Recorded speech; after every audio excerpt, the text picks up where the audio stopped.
दोस्तों स्टडी 91 के online platform में आप सभी का बहुत बहुत स्वागत है। दोस्तों आज आप सभी के समक्ष बीपीएससी ट्री 4.0 परीक्षा को ध्यान में रखते हुए अपनी हिंदी भाषा के सवालों को लेकर हाजिर हूं।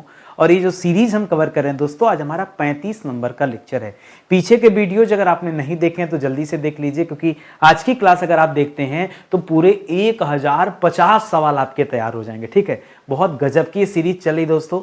ये सीरीज पढ़कर ये तो कंफर्म है कि हिंदी विषय में आपकी पोजीशन क्या है आपको पता चल जाएगा। चाहे आपको पीआरटी का पेपर देना हो, मिडिल का देना हो, टीजीटी या पीजीटी का देना हो दोस्तों, ये चारों एग्जाम के लिए ये वीडियो हेल्पफुल रहेगी। तो आइए, इसके अलावा किसी अन्य परीक्षा भी तैयारी कर रहे हैं तो देखिए, हिंदी के संपूर्ण व्याकरण वाले सेगमेंट से दोस्तों हम लोग सवाल जवाब कर रहे हैं, तो कहीं ना कहीं आपके लिए फायदेमंद ही है। ठीक है, चलिए आगे बढ़ते हैं। इसके लिए दोस्तों मैंने एक बैच भी बना रखा है। हालांकि आपको ये लगता है, ऐसा आपको महसूस होता है कि सर ये सीरीज हमारे लिए काफी हेल्पफुल है, यहीं से हम तैयार हो जाएंगे। देखिए, सीरीज में सवाल आसान कठिन हर तरीके के हैं, लेकिन अगर आप चाहते हैं कि परीक्षा में एकदम निपुण होकर अपने आप को प्रेजेंट करना और एक भी सवाल ना गलत हो, तो मैं कहता हूं एक बार इस बैच को पढ़ लीजिए। दोबारा फिर आपको हिंदी कभी किसी भी बैच में पढ़ने की जरूरत नहीं है, चाहे आप भारत का कोई भी एग्जाम दीजिए। इतनी सुपर डुपर हिट दोस्तों हिंदी यहां पढ़ाई गई है। ये चारों एग्जाम दोस्तों मैंने एक ही में कवर कर दिया है, तभी तो मैं बोल रहा हूं एक है साध है सब सद है। एक बैच आप ज्वाइन कीजिए,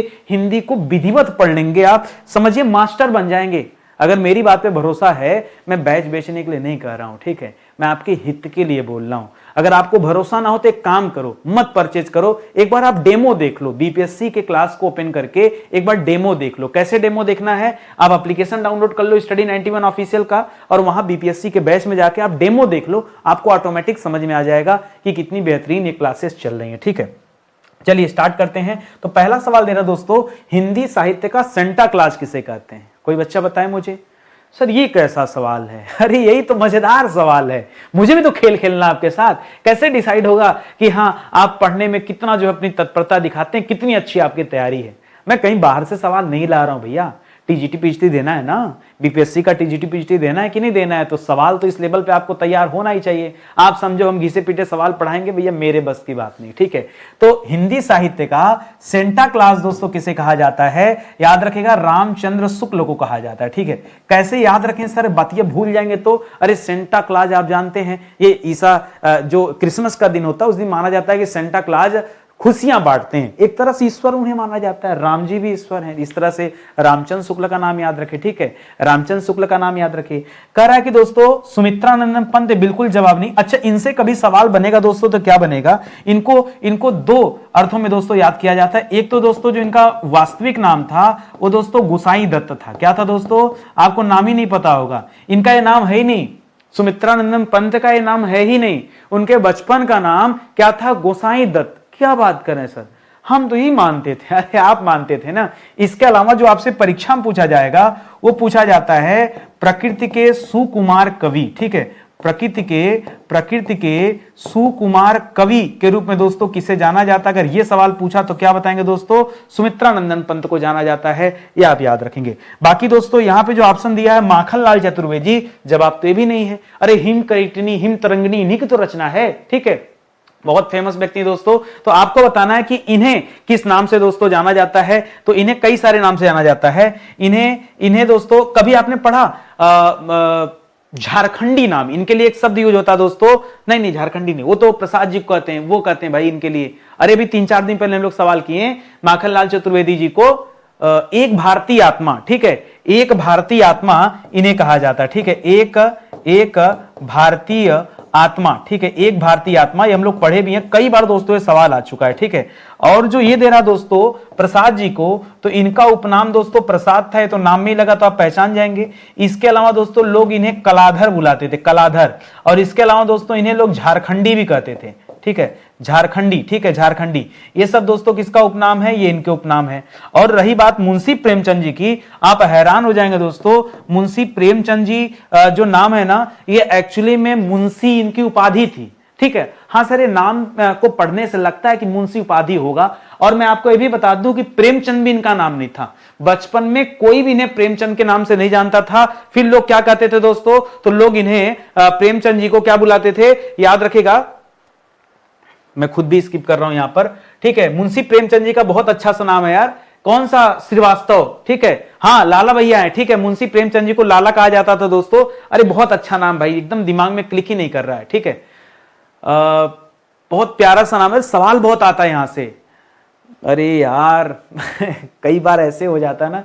अब देखिए यहां कुछ बताना मुझे और था, इस सवाल में जो मुझे एक्सप्लेन करना था, मुझे रचनाओं के बारे में एक्सप्लेन करना था, और रचनाओं के बारे में मैं बताता तो मैं आपसे ये कहता कि रामचंद्र शुक्ल पढ़ रहे हैं तो आप दोस्तों चिंतामणि याद रखेगा, चिंतामणि याद रखेगा, आप जो हिंदी साहित्य का इतिहास याद रखेगा, ये सब इनकी रचनाएं हैं, ठीक है, हिंदी साहित्य का इतिहास, ठीक है, ये सब मुझे बताना था। और देखिए कहां से कहां आ गए, ठीक है, तो पता नहीं चलता है, अब अचानक से दिमाग में आ गया कि नहीं ये वाली बात बता देते हैं। हाँ, धनपत राय श्रीवास्तव, ठीक है, धनपत राय श्रीवास्तव, ये दोस्तों इनका नाम था, ठीक है, धनपत राय श्रीवास्तव, ये दोस्तों इनका मूल नाम है, ठीक है। बहुत सारे लोग नहीं जानते होंगे, वो कहेंगे सर ये कहां से आप पढ़ा रहे हैं, ठीक है, बस ये सब ध्यान दीजिए, जब आप पढ़ेंगे ना किसी के बारे में तब आपको डिटेल पता चलेगा। आता है इस तरह का कठिन सवाल आता है, आपको उलझा देगा परीक्षा में, ठीक है। आप देखो कितना जबरदस्त सवाल है ना, और कितने सारे सवाल यहां से तैयार हो जा रहे हैं। नाम का 30 सवाल है यार, 30 सवाल नहीं, यहाँ तो हम 50 सवाल पे डिस्कस करते हैं, ठीक है।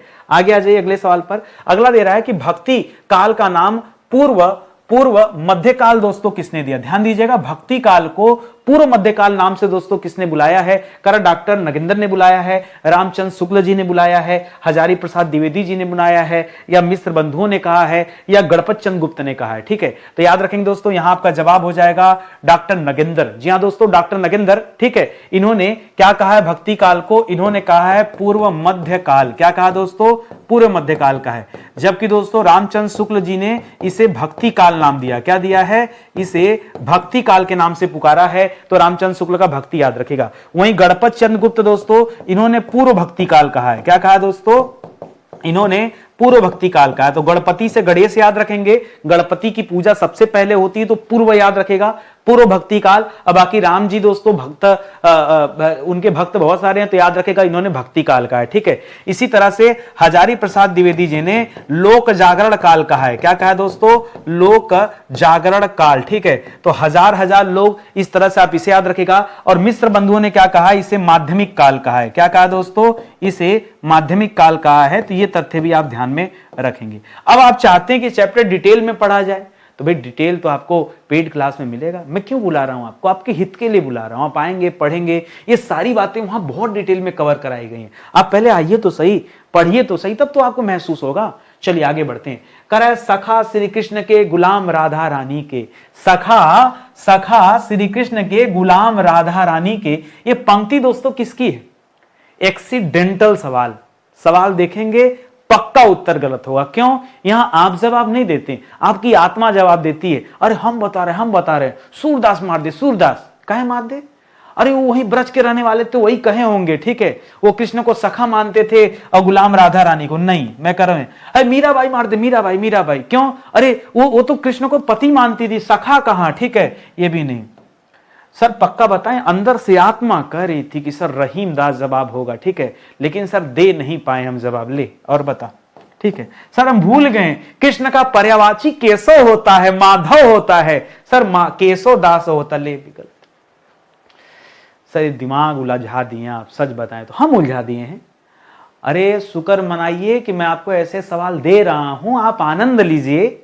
क्या घिसे पिटे सवालों में रखा है, क्या आगे वही मैं पूछूं कामायनी किसकी रचना है, अब नाचते गाते बता देंगे जय शंकर प्रसाद, यही जीवन रह गया है। अरे कुछ सीखो मेरे भाई। भारतेंदु हरिश्चंद्र, ठीक है, सवाल पढ़कर दुर्दशा हो गई, दुर्दशा नहीं भारत दुर्दशा हो गई। क्या हो गई, भारत दुर्दशा, वो इन्हीं की रचना है, ठीक है, भारत दुर्दशा इन्हीं की रचना है। नील देवी इन्हीं की रचना है। वैदिकी हिंसा न भवती, क्या याद रखेंगे, वैदिकी हिंसा न भवती, किसकी रचना दोस्तों, वो भी इन्हीं की रचना है, ठीक है। अंधेर नगरी चौपट राजा टके सिर भाजी टके सिर खाजा, किसकी रचना है, वो भी इन्हीं की रचना है, भारतेंदु हरिश्चंद्र जी की, ठीक है। तो जवाब यहाँ पे याद रखेगा। चलिए आगे बढ़ते हैं, अगले सवाल पर आते हैं।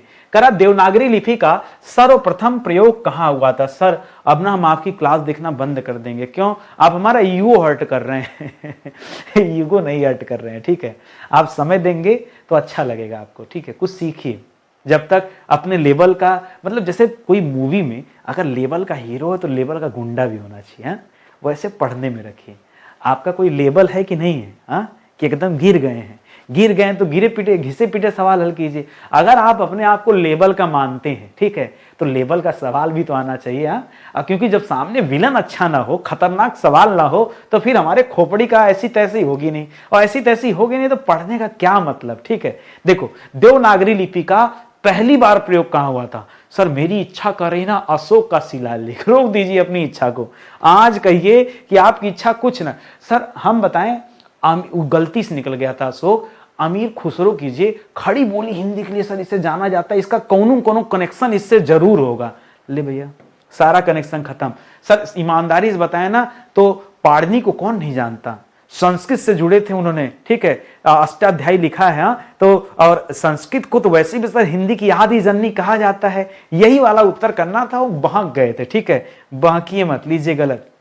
अब हम कुछ नहीं बोलेंगे, ठीक है, हर जगह हमारी इज्जत डूब जाती है। एक बार और तुक्का मारें, हम बताएं अगला दिमाग क्या कर रहा है? अगला दिमाग आपसे कर रहा है कि हिंदी का जन्म ना अपभ्रंश से हुआ है।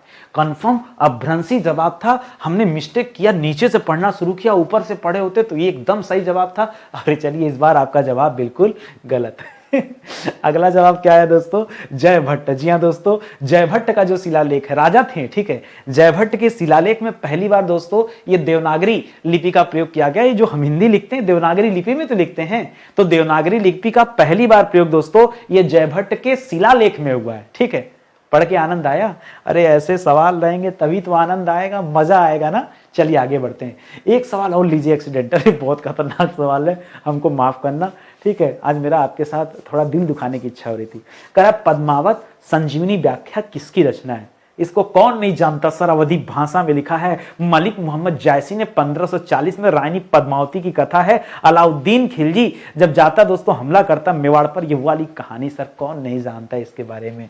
भैया जो आप जानते हैं ना मलिक मोहम्मद जायसी को, इन्होंने पद्मावत ग्रंथ लिखा था, ठीक है।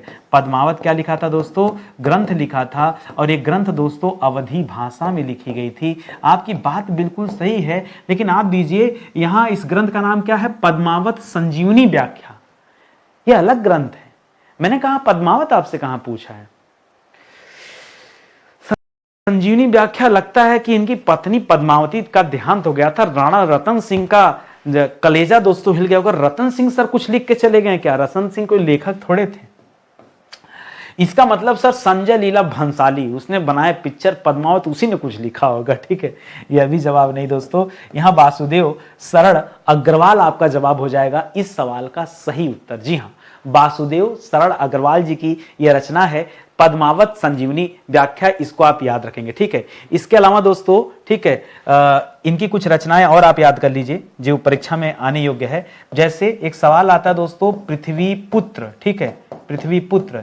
एक सवाल आता है दोस्तों भारत माता, ठीक है। इन्होंने दोस्तों ऐसे ही रचनाओं की निर्माण किया है, जैसे पृथ्वी पुत्र हो गया, जैसे भारत माता हो गया। ये सब दोस्तों वासुदेव शरण अग्रवाल जी की रचना है, इसको अपने दिमाग में रखेंगे, ठीक है। चलिए आगे बढ़ते हैं। करम मदांध, मदांध में समास बताइए। मदांध सर अब तो 5 सवाल आप हमारा गलत ही करा दिए हैं, अब तो वैसे बीपीएससी फेल हो जाना। निराश नहीं होना, कभी निराश नहीं होना। 25 सवाल अभी आपके सामने खड़ा है, ठीक है। आप उसमें से कितना सही कर सकते हैं ये बताइए, ठीक है। कोशिश करते हैं सर, कोशिश करने वालों की हार नहीं होती। मदांध जो शब्द दिया है, जब इसका समास विग्रह करेंगे तो मिलेगा दोस्तों मद में अंधा। क्या मिलेगा? मद में अंधा, मद में अंधा मदांध, ठीक है। किसी के मद में अंधा दोस्तों ये मदांध के लिए होता है, तो यहाँ तत्पुरुष समास हो जाता है, याद रखेंगे, ठीक है। मद में अंधा, ठीक है, मद में अंधा। तो इस तरह से दोस्तों यहाँ क्या हो जाएगा? तत्पुरुष समास हो जाएगा, इसको आप ध्यान में रखेंगे, ठीक है। कह रहा पशेरी, पसेरी में दोस्तों समास कौन सा है? पसेरी, पसेरी दोस्तों 5 शेर के लिए दोस्तों यूज किया जाता है, ठीक है, 5 शेर। और ये दोस्तों माप तौल के लिए यूज होता है। किसके लिए यूज होता है? ये आपके गांव में पसेरी चलता होगा ना, 1 पसेरी आलू, तो याद रखिएगा दोस्तों यहाँ द्विगु समास हो जाएगा, क्योंकि जहां पहला पद दोस्तों संख्यावाची होता है, जहां पहला पद दोस्तों क्या हो जाता है? संख्यावाची होता है, वहां दोस्तों जवाब हमेशा क्या होता है? वहां द्विगु समास होता है ना। तो आप यहाँ पे द्विगु कीजिए, ये आपका सही उत्तर हो जाएगा। कुछ अब फील हो रहा है सर, अच्छा है, ठीक है। अच्छा चल ही रहा था कि फिर बुरा आ गया। देखिए कह रहा देवार्चन, देवार्चन में दोस्तों प्रयुक्त संधि कौन सी है बताइए। क्या शब्द लिखा है, शब्द लिखा है देवार्चन। क्या लिखा है, देवार्चन।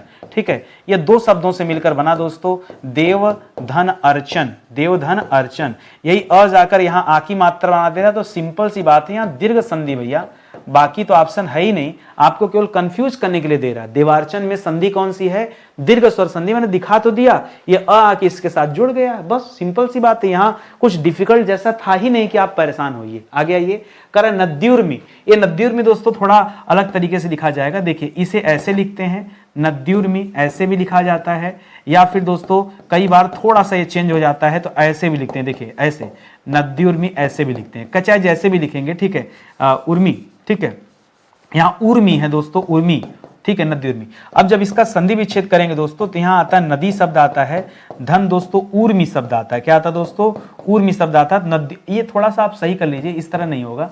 ठीक है, यहाँ दोस्तों थोड़ा सही कीजिए, वर्तनी भी यहाँ पर अशुद्धि है दोस्तों, नद्युर्मी होता है, ऐसे लिखा जाएगा। ठीक है, और जो इसको आप अलग अलग लिख रहे थे वहां पे दोस्तों ऐसे लिखिएगा, यही दोस्तों सही होगा। ठीक है, तो यहाँ थोड़ा सा आप सही कर लीजिए, ये ऐसे लिख दीजिएगा। ठीक है, ये इस तरह से ही दोस्तों लिखा जाएगा, तो नदी धन उर्मी होगा। तो यहाँ पर दोस्तों कौन सा संधि आ जाएगा, यण स्वर संधि आ जाएगा, क्योंकि यहाँ पर य के साथ अर्ध वर्ण आया है, और य या व के साथ अगर अर्ध वर्ण आता है तब दोस्तों हम जवाब क्या देते हैं, यण स्वर संधि देते हैं। थोड़ा सा आप सोचिएगा, समझिएगा, दिमाग पे जोर डालिएगा। ठीक है, आगे बढ़िए। करा एक म्यान में दो तलवारें कभी नहीं रह सकती हैं, किसी और पर प्रेम नारियां पति का क्या सह सकती हैं। ठीक है, अगर जिस प्रकार से एक म्यान में दो तलवार नहीं रह सकती है, उसी तरह से कोई नारी, ठीक है, अपने पति के प्रेम में दोस्तों पति का प्रेम भाव बढ़ता हुआ नहीं दिख सकती। ठीक है, तो यहां पे आपको अलंकार बताना है। ठीक है, अब आप सोचेंगे सर दो तलवार की बात कर रहा तो पुनरोक्ति न हो जाए, ऐसा कुछ नहीं है। वक्रोक्ति या व्यंग कसने के लिए होता है, यहां दृष्टांत अलंकार होगा दोस्तों। हमेशा याद रखिए दृष्टांत अलंकार आप जवाब कब देंगे, ठीक है, कब जवाब देंगे, जब दोस्तों एक कोई सेंटेंस देगा वो दूसरे का भाव प्रेजेंट करने के लिए हो। यहां एक म्यान में दो तलवारें कभी नहीं रह सकती हैं, ये बात सिर्फ इसीलिए किया गया है कि किसी को ये बात जो है दिमाग में समझाया जा सके कि जिस तरह से प्रेम नहीं बढ़ सकता उसी तरह से ये नहीं हो सकता। ठीक है, तो इसीलिए दोस्तों यहां दृष्टांत अलंकार होगा। जब दृष्टांत अलंकार आता है तो उसका तात्पर्य दोस्तों कुछ ऐसा ही होता है। ठीक है, तो आप पहचानिएगा इसको। एक सवाल देखिए, विवर्णता का अर्थ आपको बताना है। बहुत छोटा सा मैंने एक शब्द दिया, विवर्णता। क्या दिया है, विवर्णता, आपको अर्थ बताना है। आप कहेंगे दोस्तों कि सर ये कौन सा चैप्टर, चैप्टर नहीं दोस्तों, ये एक्चुअली रस वाले चैप्टर से मैंने ये सवाल पकड़ा है। रस में दोस्तों एक चैप्टर में आप पढ़ते हैं, अनुभाव विभाव ये सब पढ़ते हैं ना, उसी में दोस्तों जब आप पढ़ते हैं तो उसी के दौरान दोस्तों आपको इसके बारे में वर्णन मिलता है। ठीक है, जब आप पढ़ते हैं अनुभाव के बारे में, मैं आपको बता दूं, जब आप पढ़ते हैं अनुभाव के बारे में तब दोस्तों आप पढ़ते हैं वो कायिक, वाचिक, मानसिक, सात्विक पढ़ते हैं ना, ये पढ़ते हैं। तो जब उसमें दोस्तों आप सात्विक अनुभाव के बारे में पढ़ते हैं तब दोस्तों आपको ये पता चलता है। तो विवर्णता का मतलब होता है दोस्तों चेहरे का रंग उड़ जाना। ठीक है, विवर्णता। और पसीना आना का मतलब होता है दोस्तों स्वेद। ठीक है, स्वेद शब्द होता है इसका मतलब। ठीक है, शरीर की गति रुकने का मतलब होता है अस्तब्ध हो जाना। अस्तब्ध क्या होता है दोस्तों, अस्तब्ध हो जाना, इसके लिए होता है। ठीक है, अनियंत्रित होकर बोलना दोस्तों इसके लिए हो जाता है स्वर कंप। ठीक है, स्वर कंपन। ठीक है, स्वर कंपन।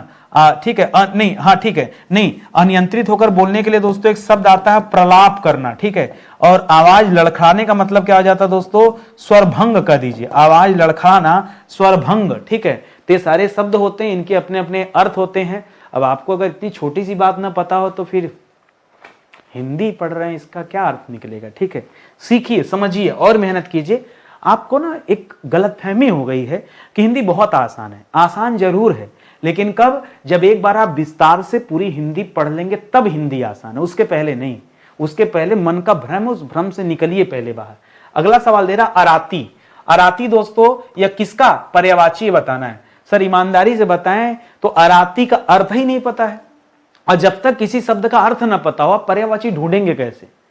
मैं गलत कह रहा हूं, आप अराती का पहले अर्थ बताइए कि अराती का मीनिंग क्या होता है। नहीं पता ना सर, अराती का मीनिंग कहीं ऐसा, राती मतलब रात, तो रात का उल्टा दिन हो जाए। सर हमको उत्तर नहीं पता है, लेकिन हमको चालाकी आती है, उत्तर निकाल लेते हैं। मास्टर हम हैं कि आप हैं। ठीक है, गलती से दिन निकल गया, अराती अराती का मतलब ही दिन होता है, उसका उल्टा रात होता है सर। ये वाला कीजिए जरा सर। रात में राक्षस रहता, लगता है यही जवाब है। रात में चोर रहता, ये जवाब है। सब गलत हो गया। क्या बचा? शत्रु। सर आती मतलब शत्रु होता है। हाँ, हम तो समझे दुश्मन माने शत्रु होता है। ठीक है, ये सवाल भी हमारा दुश्मन हो गया। ये सवाल क्या हो गया? हमारा बैरी हो गया। ठीक है, ये सवाल हमारा अरि हो गया। ये अरि माने यही होता दुश्मन। ठीक है, और ये सवाल हमारा क्या हो गया? अराती हो गया। ठीक है, ये सब दोस्तों दुश्मन के अलग अलग पर्यायवाची हैं। ठीक है, ये सब याद रखेंगे तो बढ़िया सवाल हो गया। अच्छे से दिमाग में रखिएगा। आगे बढ़िए। कर अभिश्रमण। अभिश्रमण का विलोम क्या है? सर आज ना आप ठीक नहीं कर रहे हैं बच्चों के साथ। ठीक है, आज आप ठीक नहीं कर रहे हैं। मुझे तो बहुत आनंद आ रहा है। मुझे तो लग रहा है कि आज ही तो मजा आ रहा है, इसके पहले तो मैं कुछ नहीं। ठीक है, आप धीरे धीरे मजा लीजिए। ठीक है, अभिश्रमण। जब तक आप बीपीएससी का बैच नहीं ज्वाइन कर लेंगे तब तक मैं आपको इसी तरह खतरनाक सवाल देते रहूंगा। ठीक है, अभिश्रमण का विलोम शब्द दोस्तों क्या है बताना। अभिश्रमण का पहले अर्थ क्या होता है ये बताइए। ठीक है, अभिश्रमण का अर्थ लिखा हूं यहां। अभिश्रमण का मतलब होता है क्या? बहुत ज्ञान। अभिश्रमण का मतलब बहुत ज्ञान, थका हुआ नहीं, कर्मठ भी नहीं। तो बहुत ज्ञान का अपोजिट क्या हो जाएगा दोस्तों? जड़ता। जड़ता का मतलब क्या हो जाता है? मूर्ख। क्या हो जाता है? मूर्ख। तो दोस्तों ये जवाब हो जाएगा। बहुत ज्ञान का उल्टा क्या हो जाएगा? मूर्ख, यानी कुछ भी उसको नहीं पता है। ठीक है, तो जड़ता हो जाएगा एक तरह से आपका उत्तर। तो डी वाला जिन बच्चों ने किया उनका उत्तर सही है। करा वीर पुत्र को जन्म देने वाली स्त्री, उसे दोस्तों क्या कहा जाता है? वसुंधरा। वसुंधरा तो दोस्तों पृथ्वी को कहा जाता है, धरती को कहा जाता है। ये धरती और पृथ्वी का दोस्तों पर्यायवाची है। माता नहीं दोस्तों, माता तो अंबा को कहा जाता है। जननी भी दोस्तों माता को भी कहा जाता है। यहां वीर प्रसु हो जाएगा। वीर प्रसु। प्रसु माने होता है जन्म देने वाली, वीर माने वीर। ठीक है, जो मां वीर पुत्र को जन्म देती है उसके लिए शब्द आता है वीर प्रसु शब्द आता है। ये प्रसूति अंबा नहीं। ठीक है, अगला सवाल देखिए। करा अज्ञेय शब्द के लिए एक जो है वाक्यांश यहां पर जो है वो चूज कीजिए। जिसे देखा ना जा सके, बिल्कुल नहीं। ठीक है, जिसे देखा ना जा सके वो तो अदृश्य है। क्या है दोस्तों? वो तो अदृश्य है, जिसे देखा ना जा सके। जिसे सुना ना जा सके, ठीक है, सुना ना जा सके तो दोस्तों अश्रवण हो जाएगा। ठीक है, अश्रवण। या फिर बहरे के लिए भी हो सकता है, लेकिन बहरे को सुनाई ना दे, यहां जिसे लिखा है। जिसे जाना ना जा सके दोस्तों ये जवाब हो जाएगा। बाकी सब ऑप्शन गलत है। ऑप्शन नंबर सी इस सवाल का सही उत्तर। अज्ञेय का मतलब जिसे जाना न जा सके, उसके लिए दोस्तों ये शब्द आता है। ठीक है, आगे बढ़िए। करा नाक पर सुपारी तोड़ना, किस पे? नाक पर। सर हम बताएंगे इसका जवाब। स्वागत स्वागत। माला नहीं है वरना मैं पहना देता अभी। बताइए बताइए। असंभव कार्य सर, नाक से सुपारी तोड़ना कोई मैया का लाल तोड़ नहीं सकता सर, असंभव कार्य। ले भैया फिरकी ले रहे हैं सर हमारा अपना? नहीं फिरकी नहीं ले रहे हैं यार, मजाक नहीं सर, ईमानदारी से बताइए। सर नाक से सुपारी तोड़ने वाला कोई सर्वशक्तिमान ही होगा। लो सर, नाक इज्जत होती है। नाक से सुपारी तोड़ना इज्जत उतार देने की बात हो रही ना। क्या चूज करें कि सही हो जाए? एकदम दिमाग लगाइए। घृणा प्रकट करना, बहुत परेशान करना। ठीक है, तो लगेगा कि यार नाक पे सुपारी तोड़ना बहुत परेशान करना, ये जवाब हो सकता है। और ये आपका बिल्कुल सही जवाब है। हर बार की तरह आप इस बार सोच रहे थे ना कि पक्का सर बी वाला, B B B B B B. हाँ, गलत हो गया। बी। सी दोस्तों आपका जवाब होगा। बहुत परेशान करना, ये इस सवाल का क्या होगा? सही उत्तर होगा। ठीक है, करा पेट में दाढ़ी होना। पेट में दाढ़ी होना इसका मतलब क्या है? ठीक है, करा भेद न लगने देना। पेट में दाढ़ी होना, पेट में छिपा लेंगे, भेद नहीं लगने देना, गलत उत्तर। ठीक है, हम बताएं सर अपराधी हमेशा संशय में रहता, भय में रहता, ये जवाब कीजिए। ये भी नहीं, तो चोर की दाढ़ी तिनका वाली बात कर दिया। ठीक है, इसका मतलब सर अप्राकृतिक व्यवहार हो सकता है। कुछ नहीं, ये सब कुछ नहीं दोस्तों। यहां छोटी उम्र में बुद्धिमान होने के लिए कहा जाता है पेट में दाढ़ी होना। जो छोटी उम्र में बुद्धिमान हो जाए उसे कहा जाता है क्या? पेट में दाढ़ी होना। तो यहाँ ऑप्शन नंबर डी जो है दोस्तों ये बिल्कुल सही उत्तर होगा आपका। करा फिसल पड़े तो हर हर गंगे। यहाँ फिसल पड़े तो हर हर गंगे। ठीक है, इसका अर्थ क्या होता है बताइए बताइए। गए आप, काम खत्म। करके देखिए, करके देखिए। पहले बता दे रहा हूं, उत्तर गलत करोगे, बचा के करना, बच के एकदम चुग चुग के पैर रखना, कहीं गड़बड़ ना हो जाए। ठीक है, फिसल पड़े तो हरा। सर ये पढ़ा पढ़ा सा लगता है। हाँ, पढ़ा पढ़ा सा ही है, लेकिन उत्तर नहीं पढ़ा पढ़ा सा है, खाली प्रश्न पढ़ा पढ़ा सा है। फिसल, सर ये हमको लग रहा है ना मजबूरी में काम करना, नुकसान उठाना, एक साथ दो काम। फिसल पड़े तो हर हर गंगे। ठीक है, ये सर एक साथ दो काम हो सकता है। नहीं सर, वो बिछला गए थे ना, भगवान को याद कर रहे थे, बचा लिए भगवान। फिसल पड़े तो हर हर गंगे, लगता है दोहरे लाभ की बात हो रही, आम तो आम गुठलियों के दाम एकदम माला माल। अब बताइए सर, फिसल पड़े तो हर हर गंगे, लगता नुकसान हो गया। लो, मजबूरी में काम करने को क्या कहा जाता है, फिसल पड़े तो हर हर गंगे। कब आ ही गए हैं तो लाओ इसको भी निपटाते हैं। हाँ, तो ये दोस्तों अर्थ निकलता है ऑप्शन नंबर 1। फिर से मैं आपसे कह रहा हूं, आप आइए, आपका कोई नुकसान नहीं होगा, आप बैच में आइए, पढ़िए। मैंने तो डेमो तक दे दिया भाई, पहले डेमो देख लो। यहां से भरोसा नहीं हो पा रहा तो डेमो से भरोसा कर लेना, लेकिन देख लो, पढ़ लो। अब इससे अच्छा मैं क्या दे दूं। और ईमानदारी से बताऊं ना, मेरा जो सुपर सेलिंग बैच है, मेरा जो फेवरेट बैच है, नितिन सर का फेवरेट बैच, वो है दोस्तों मॉडर्न हिस्ट्री का बैच। कसम से इतिहास को पढ़ने का जो आनंद है ना, लगता है पूरी पिक्चर चल रही है, पूरी पिक्चर चल रही है। मतलब उसमें तो मैं डिजिटल पढ़ाता हूं, इतना इमेज लगाकर, इतनी इमेज उसमें लगाई गई, इतनी कलाकारी करके पढ़ाता हूं कि मन तो अपने आप रम जाता है, लग जाता है। बस आप एक बार मौका तो दो सही अपने नितिन सर को, तब देखो तहलका मच जाएगा। निम्नलिखित में से कौन सा शब्द पुल्लिंग है, आप मुझे बताइए। जो पुल्लिंग शब्द है दोस्तों, उसके बारे में दोस्तों बताना है। सर हम बताएंगे पुल्लिंग स्त्रीलिंग। पहले सर यहां 2 लाइन बना देते हैं, एक तरफ सर लिख देते हैं पुल्लिंग शब्द और एक तरफ लिख देते हैं सर स्त्रीलिंग शब्द। बहुत बढ़िया। अब बताओ सर, नीम ना, नीम क्या है सर, नीम का पेड़ अच्छा नीम का पेड़ होता है सर।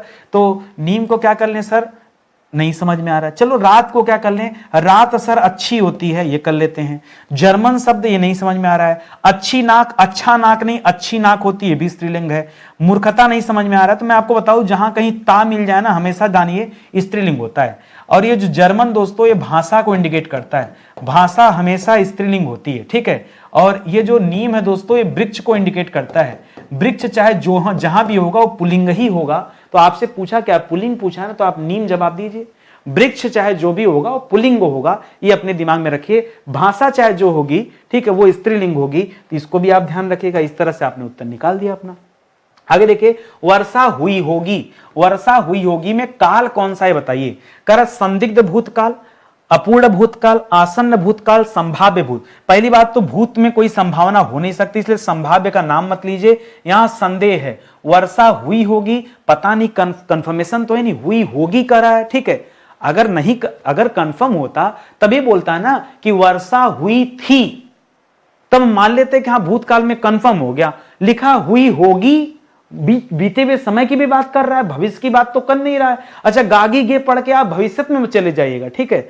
यहां हुई होगी, ये संदिग्ध भूतकाल होगा, ये आप अपने दिमाग में रखेंगे, ठीक है। आगे आइए, कर निम्नलिखित में से बहुवचन शब्द दोस्तों कौन सा है, ये बताइए, ठीक है। तो आइए देखते हैं दोस्तों, सबसे पहले आप एक वचन एक तरफ लिख लीजिए और एक तरफ दोस्तों आप बहुवचन लिख लीजिए, एक वचन और बहुवचन। अब देखते हैं, ठीक है।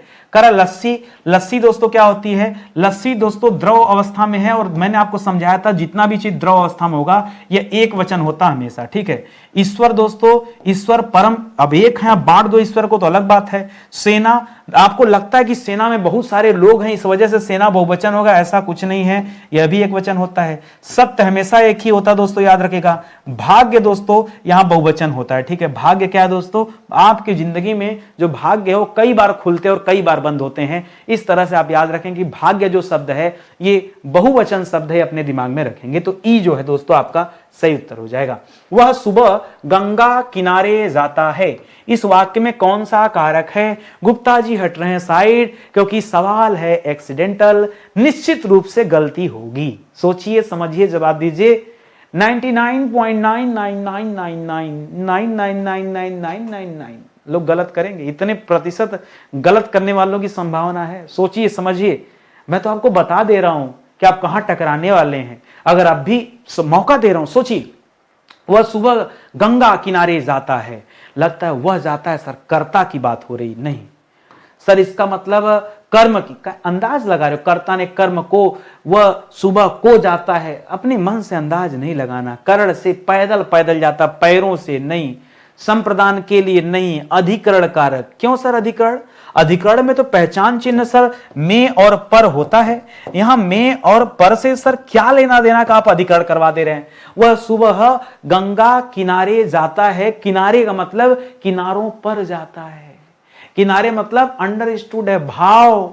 आजकल मैं जानबूझ के भाव वाले सवाल दे रहा हूं, तो याद रखेगा, किनारे जाता है, किनारे का मतलब क्या दोस्तों, वह किनारे पर जाता है। कहां जाता है? किनारे पर जाता है। इसीलिए मैंने बोला एक्सीडेंटल सवाल है, ठीक है। सोच समझ के जवाब देना, गलती नहीं होनी चाहिए। आगे देखिए, करा स्वल्प में उपसर्ग।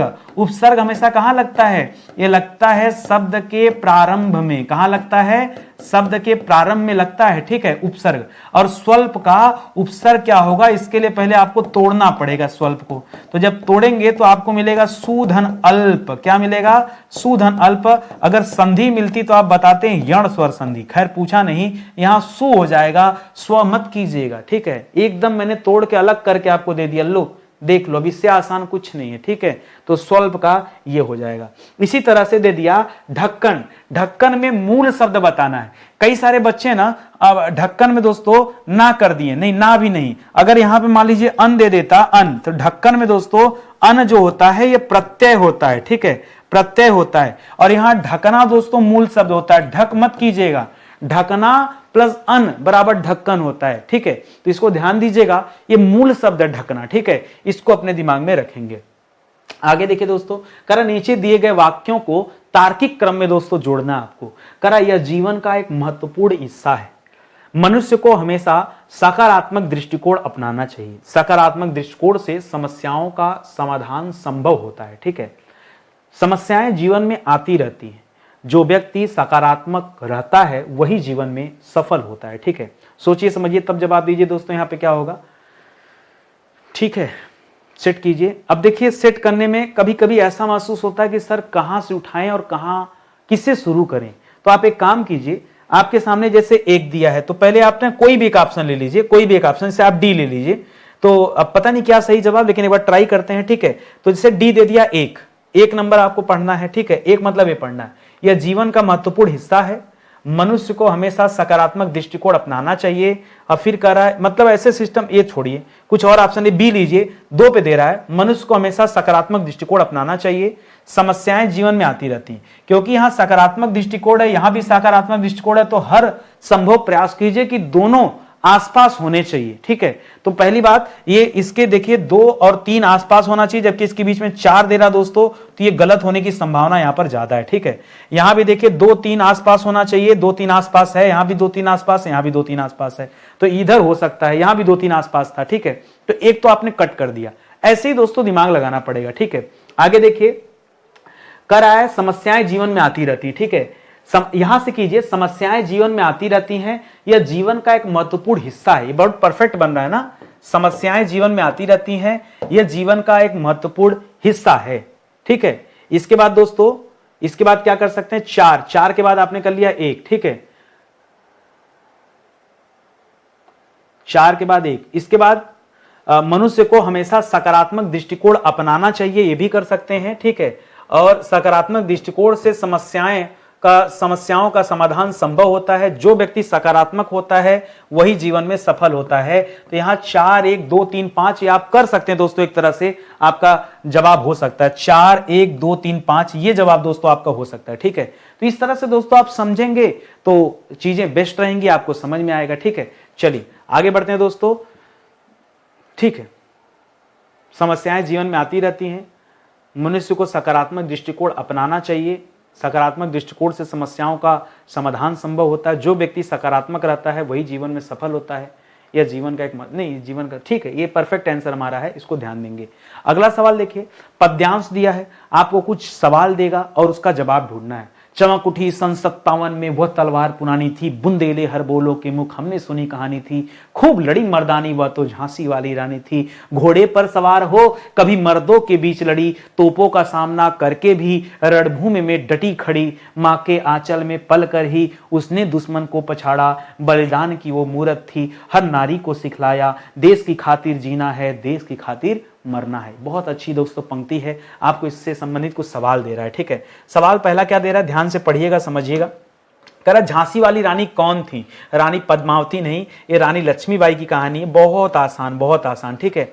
अभी शुरुआत किया हूं ना, 2 दिन से अभी पद्यांश आपको मिल रहा है, इसलिए मैंने कहा आसान से शुरू करते हैं, ठीक है। बाद में भाव वाला दूंगा ना तो सारी बत्ती गुल हो जाएगी आपकी। अभी आसान दे दिया मैंने तो थोड़ा ध्यान दीजिए, ठीक है। करा सन 57 किस ऐतिहासिक घटना से संबंधित है? तो यह 1857 की क्रांति से संबंधित है। किससे दोस्तों? यह 1857 की क्रांति संबंधित है। बाकी सब दोस्तों गलत दिया। चंपारण आंदोलन कब हुआ था जी? 1917 में हुआ था। नमक सत्याग्रह, ये तो दांडी मार्च की बात कर रहा है। किसकी बात कर रहा है? दांडी मार्च की बात कर रहा है। द्वितीय स्वतंत्रता संग्राम कुछ नहीं है। जलियांवाला बाग हत्याकांड दोस्तों, जलियांवाला बाग ना 1919, ठीक है। ये सब तथ्य आप याद रखिए। करा बलिदान की मूर्त से पद्यांश में किसका उल्लेख किया गया? बलिदान की मूर्त कहां लिखा था? ठीक है, बलिदान की मूर्त, ठीक है, बलिदान की मूर्त, ठीक है, कहीं लिखा था ना। चमकोटी सन 57 में वह तलवार पुरानी थी, खूब लड़ी मर्दानी को, मर्द तोपों को सामना करके भी रणभूमि में डटी रही मां के आंचल। बलिदान की मूर्त ये लिखा है। बलिदान की वो मूर्त थी, हर नारी को सिखलाया, देश की खातिर जीना है, देश की खातिर मरना है, ठीक है। तो बलिदान की मूर्त जो लिखा है शब्द, इसका अर्थ दोस्तों क्या है ये आपको बताना है। करा देशभक्ति का आदर्श, युद्ध का महत्व, धैर्य का प्रतीक, सौंदर्य की मूर्त, नहीं, ये सब नहीं दोस्तों। ये देशभक्ति के आदर्श की बात यहां पे हो रही है, क्योंकि तभी तो ये देश की खातिर जीना है, देश की खातिर मरना है लिखा है। रानी लक्ष्मीबाई ने किसके लिए प्रेरणा दी है? शिक्षा प्राप्त करने के लिए नहीं, देश की आजादी के लिए, बलिदान के लिए दोस्तों प्रेरणा दिया। युद्ध छेड़ने के लिए नहीं, अपना राज्य बचाने के लिए नहीं, सामाजिक सुधार भी नहीं। बुंदेले हरबोलों के मुख, किसके बारे में कहानियां सुनाई गई? रानी लक्ष्मीबाई के पराक्रम के बारे में दोस्तों कहानियां सुनाई गई। तो ये बहुत आसान आज का पद्यांश है। मैंने कहा 5 क्वेश्चन कठिन दिया, 5 क्वेश्चन आसान देते हैं, थोड़ा आपका दिल रख लेते हैं। यहां भी कठिन कर देता ना तो फिर आपको लगता है ना, थोड़ा सा हेट करने लगते हैं आप हिंदी से, ठीक है, कि सर ये बहुत ज्यादा हो गया, अब हिंदी नहीं पढ़ेंगे, हमारा दिल दुखा दी हिंदी। ऐसा नहीं है। हिंदी पढ़ लिया आपने तो जीएस कहां से पढ़े, मैं इसके लिए आपको बताना चाहूंगा दोस्तों। जीएस के लिए मैंने आपको यही चाहिए जीएस में ना कि सर हमें सीक्वेंस में पढ़ना है और फ्री में पढ़ना। पहले फ्री वाला बताइए। तो देखिए फ्री में मैंने आपको दिया दोस्तों 410 लेक्चर। कितना दिया दोस्तों? 410 लेक्चर। मैं पूरी कहानी बता देता हूं, मुझे 10 सेकंड का 20 सेकंड का समय दीजिए। 1 नंबर से लेकर 45 नंबर तक में एंशिएंट पढ़ाया, 46 से 91 में मिडावल हिस्ट्री पढ़ाया, 92 से 150 में मॉडर्न पढ़ाया, 151 से 230 में पॉलिटी पढ़ाया, 231 से 330 तक में वर्ल्ड ज्योग्राफी पढ़ाया, 331 से 410 हो गया। अभी इंडियन ज्योग्राफी की दोस्तों एक क्लास चल रही है। बाकी इतनी क्लासेस दोस्तों मैं आपको पढ़ा चुका हूं अब तक दोस्तों। जैसे आप 1000 सवाल हिंदी में पढ़े हैं ना, ऐसे 12,000 प्लस सवाल मैंने दोस्तों आपको जीएस में कवर करा दिया, ठीक है। तो अगर साथ में आएंगे पढ़ेंगे तो अपने आप आपको आनंद आएगा और हर एक चैप्टर जो आपका क्लियर होता जाएगा। तो आप आइए, पहले पढ़िए, ध्यान दीजिए, ठीक है। और ये वाली जो क्लास चल रही है ना, ये बीपीएससी वाली जो क्लास चल रही है, इसकी पीडीएफ दोस्तों मैं बैच में अपडेट कर रहा हूँ, ठीक है। तो आप बैच में जो भी बच्चा ज्वाइन करेगा उसे इस क्लास की पूरी पीडीएफ दोस्तों वहां से मिल जाएगी। तो आप भी आइए, बैच में आपका स्वागत है। तैयारी अच्छी रहेगी, ठीक है, मजा खूब आएगा पढ़ने में। जब थोड़ा साथ देंगे तब और आनंद आएगा, ठीक है। तो आज का सेशन ही समाप्त होता है, मिलते हैं अगले लेक्चर में। तब तक के लिए बहुत बहुत धन्यवाद आप सभी का। जय हिंद, जय Bharat. Thank you so much.